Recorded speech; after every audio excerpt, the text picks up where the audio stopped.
Saudara-saudara, memberitakan Injil bukanlah suatu alasan bagiku untuk memegahkan diri.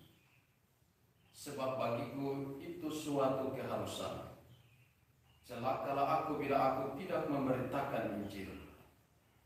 Andai kata aku melakukannya menurut kehendakku sendiri, memang aku berhak menerima upah. Tetapi karena aku melakukannya bukan menurut kehendakku sendiri, maka pemberitaan itu adalah tugas penyelenggaraan yang ditanggungkan kepadaku. Kalau demikian, apakah upahku? Upahku ialah bahwa aku boleh memberitakan Injil tanpa upah, dan bahwa aku tidak mempergunakan hakku sebagai pemberita Injil. Sebab sekalipun aku bebas terhadap semua orang, aku menjadikan diriku hamba semua orang, supaya aku dapat memenangkan orang sebanyak mungkin. Bagi semua orang aku menjadi segala-galanya, supaya sedapat mungkin memenangkan beberapa orang di antaramu. Segala-galanya itu kulakukan demi Injil, agar aku mendapat bagian di dalamnya.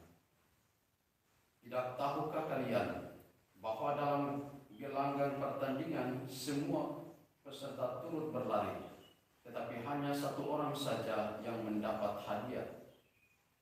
Karena itu, larilah begitu rupa sehingga kalian memperolehnya. Tiap-tiap orang yang mengikuti pertandingan menguasai dirinya dalam segala hal.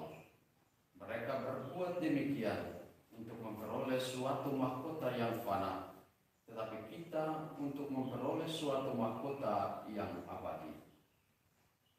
Sebab itu aku berlari bukan tanpa tujuan, dan aku bertinju bukan dengan memukul secara sembarangan.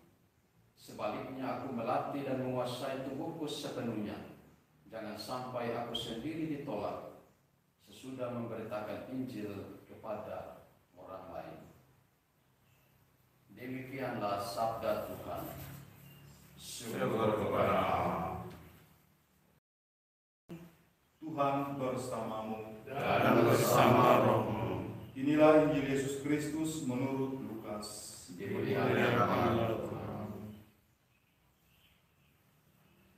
Pada suatu ketika Yesus menyampaikan perumpamaan ini kepada murid-muridnya. Mungkinkah seorang buta membimbing orang buta? Bukankah keduanya akan jatuh ke dalam lubang? Seorang murid tidak melebihi gurunya, tetapi orang yang sudah tamat pelajarannya akan menjadi sama dengan gurunya. Mengapa engkau melihat selumbar dalam mata saudaramu, sedangkan balok dalam matamu sendiri tidak kau ketahui? Bagaimana mungkin engkau berkata kepada saudaramu, "Saudara, biarlah aku mengeluarkan selumbar dalam matamu," padahal balok dalam matamu tidak kau lihat? Hai orang munafik, keluarkanlah dahulu balok dari matamu, maka engkau akan melihat dengan jelas untuk mengeluarkan selumbar itu dari mata saudara. Demikianlah sabda Tuhan.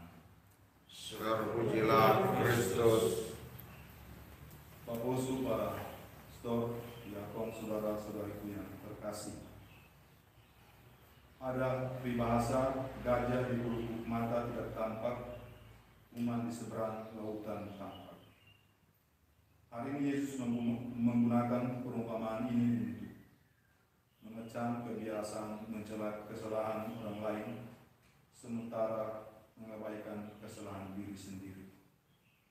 Dalam kehidupan kita, kadang menelanjangi orang lain lebih enak ketimbang menelanjangi diri sendiri.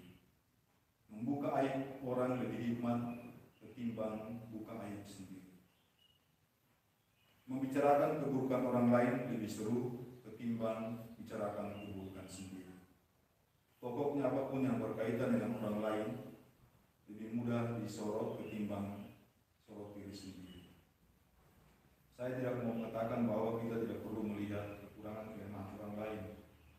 Sebagai saudara, kita diminta untuk saling memperhatikan, peduli, saling membantu, tetapi bukan dalam rangka menghakimi seseorang atas kesalahannya, bahkan merasa diri paling suci dan paling benar dibanding orang lain. Entah secara sadar maupun tidak, tindakan menghakimi umumnya terjadi dalam keseharian hidup kita. Orang dengan mudah melihat kesalahan orang lain, bahkan kesalahan yang sangat kecil. Sebaliknya, orang ini tidak menyadari kesalahan besar atau balok di dalam diri sendiri. Bacaan yang kita renungkan hari ini dan Injil mendorong kita sekalian untuk terlebih dahulu mengeluarkan balok yang ada dalam diri kita.